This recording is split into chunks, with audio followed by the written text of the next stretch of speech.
کیا آپ نے ایک کنیز کا واقعہ سنا ہے؟ تو چلیے چلتے ہیں آج کی ویڈیو کی جانب۔ خدا جانے بلندی ہے کہ پستی، جہاں میں ہوں وہاں کوئی نہیں ہے۔ حضرت سکتی رحمت اللہ علیہ جو اپنے وقت کے ایک ولی کامل گزرے ہیں، ایک کنیز کا حال بیان فرماتے ہیں کہ ایک رات وہ بہت بے چین تھے۔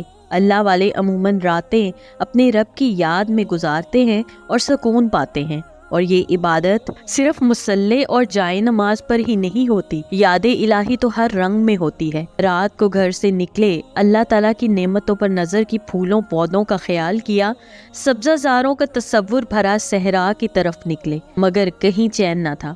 قریب ہی ایک شفا خانہ تھا، سوچا چلو مریضوں کو دیکھوں، شاید سکون قلب حاصل ہو جائے۔ کیا دیکھتے ہیں کہ ایک نہایت خوبصورت اور حسین و جمیل لڑکی، بہترین کپڑے پہنے اور زیر و جواہرات سے لدی پدی، ہاتھوں میں ہتھکڑیاں، گلے میں طوق اور پیروں میں بیڑیاں ڈال آہوزاری میں مصروف اور مشغول ہے۔ حضرت سری سکتی رحمت اللہ علیہ یہ دیکھ کر حیران رہ گئے کہ یہ کیا معاملہ ہے۔ آپ رحمت اللہ علیہ نے شفا خانے کے داروغہ سے پوچھا، یہ کیا معاملہ ہے؟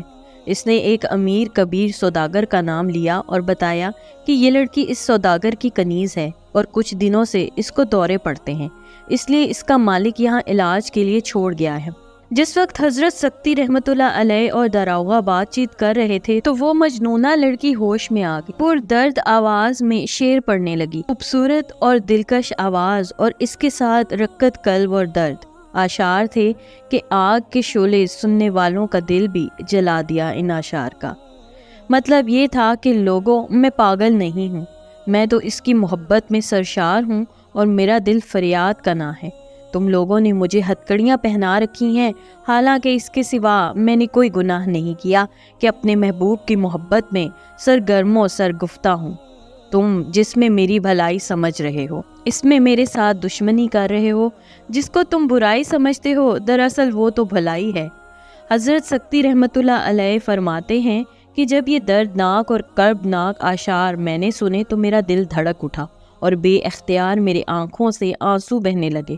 کنیز میری طرف متوجہ ہوئی اور بولی، اے سکتی رحمت اللہ علیہ، یہ رونا اس کی صفت پر ہے، اگر تم اس کی ذات کو پہچانتے تو کیا ہوتا؟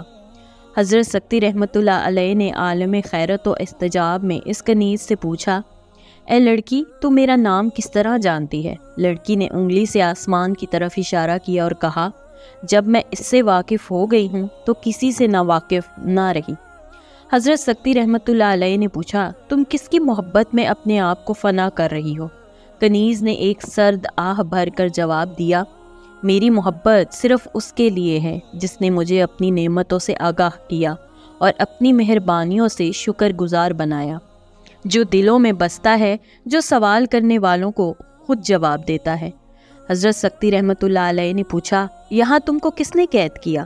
اس لڑکی نے جواب میں کہا، حسد کرنے والوں نے۔ لڑکی نے بس اتنا کہا اور ایک پر درد نعرہ مارا اور پھر بے ہوش ہو گئی۔ حضرت سکتی رحمت اللہ علیہ نے داروغہ سے کہا، اس لڑکی کو رہا کر دو۔ داروغہ نے اس لڑکی کی ہتھکڑیاں کھول دیں اور اسے آزاد کر دیا۔ حضرت سکتی رحمت اللہ علیہ نے فرمایا، تم آزاد ہو، جہاں چاہو چلی جاؤ۔ کنیز لڑکی نے جواب دیا، میں کس طرح جا سکتی ہوں؟ جو میرا محبوب ہے، اس نے مجھے اپنے ایک غلام کی ملکیت بنایا ہوا ہے، اس کی اجازت کے بغیر میں کوئی قدم نہیں اٹھا سکتی۔ جب یہ باتیں ہو رہی تھی تو اس کنیز کا مالک بھی شفا خانے میں آ گیا۔ اس نے جب حضرت سکتی رحمت اللہ علیہ کو دیکھا تو بے حد خوش ہوا اور خدمت میں حاضر ہو کر بہت تعظیم و احترام کا اظہار کیا۔ حضرت سکتی رحمت اللہ علیہ نے فرمایا، میرے معاملے میں تم خواہ مبالغے سے کام لے رہے ہو۔ لڑکی مجھ سے زیادہ عزت و احترام کی مستحق ہے، تم نے اس کو کیوں پایا زنجیر کر رکھا ہے؟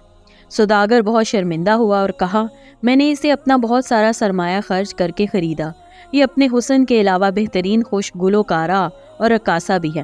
میرا خیال تھا کہ میں اسے فروخت کر کے بہت زیادہ منافع کماؤں گا۔ میں اس پر 20,000 درہم خرچ کیے، مگر اب تو مجھے 20 درہم بھی ملنے کی امید نہیں۔ حضرت سکتی رحمت اللہ نے پوچھا، اس کی یہ حالت کب اور کیسے ہوئی؟ وہ بولا، میں نے آپ رحمت اللہ علیہ کو پہلے بتایا ہے کہ یہ بہت اچھا گاتی بھی ہے۔ تقریباً 1 سال کا عرصہ ہوا، ایک دن یہ مستانہ وار عود و بجا اشعار گا رہی تھی، جس کا مطلب تھا کہ اے وہ شخص جس کے سوا میرا کوئی آقا نہیں، تو نے مجھے لوگوں میں غلام بنا کر رکھ دیا ہے۔ بس اسی شعر کی تکرار کرتے ہوئے بے خود ہو گئی، عود توڑ کر دور پھینک دیا اور رونے لگی۔ ہم نے سمجھا شاید اسے کسی سے عشق ہو گیا ہے، مگر یہ بات بھی غلط ثابت ہوئی۔ آخر تنگ آ کر علاج کے لیے شفا خانے لانا پڑا اور اس کی بہتری اور بھلائی کے لیے ہم نے اسے پایا زنجیر کیا ہے۔ حضرت سکتی رحمۃ اللہ علیہ نے فرمایا، اچھا تم اسے میرے ہاتھ فروخت کر دو، میں اس کی قیمت کے ساتھ منافع بھی دوں گا۔ اس تو سوداگر شخص کا منہ حیرت سے کھلا کا کھلا رہ گیا، بھلا ایک درویش کہاں سے اتنی رقم دے سکتا ہے؟ حضرت سکتی رحمۃ اللہ علیہ نے اس سوداگر کی حیرانگی بھانپ لی اور فرمایا، تم میری زبان پر اعتماد کرو۔ یہ فرما کر حضرت سکتی رحمۃ اللہ علیہ شفا خانے سے واپس چلے آئے۔ یہ حقیقت تھی کہ درویش کے پاس مال کہاں، ایک درہم بھی نہیں تھا۔ تمام رات گرہ وزاری میں مناجات و دعا میں بسر کی اور صبح دم ابھی روشنی بھی نہیں پھوٹی تھی کہ کسی نے دروازہ کھٹکھٹایا۔